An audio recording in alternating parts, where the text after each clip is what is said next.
Souvenez-vous, Emmanuel Macron souhaitait un réarmement démographique. Mais voilà, les difficultés à concevoir un enfant touchent plus de 3 millions de Français. Longtemps, on s'est demandé à quoi ressemblerait donc ce grand plan visant à lutter contre l'infertilité. Il a finalement été présenté aujourd'hui par le gouvernement. Bonsoir Mathis Lang. Bonsoir Pierre, bonsoir à tous. Pour ce qui est du budget alloué, on ne sait pas, mais que prévoit concrètement ce plan qui contient donc une quinzaine de mesures? Eh bien, le premier axe, c'est la communication. Le gouvernement veut mieux informer les Français sur la perte de fertilité au cours de la vie. Concrètement, une lettre doit être envoyée d'ici la fin de l'été à toutes les personnes âgées de 29 ans. On ne sait pas précisément ce qu'elle contiendra, mais en substance, le but est d'éviter un « si j'avais su », un regret en clair de ne plus pouvoir faire d'enfants à cause d'un âge trop avancé.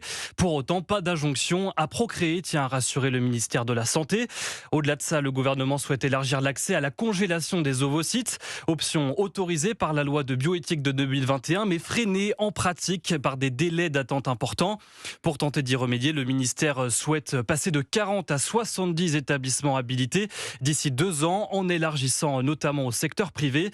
Enfin, dernier axe, la recherche et la prise en charge. Priorité donnée notamment au diagnostic du syndrome des ovaires polykystiques, mais aussi de l'endométriose, deux causes médicales identifiées de l'infertilité. Merci de ces précisions, Mathis Lang.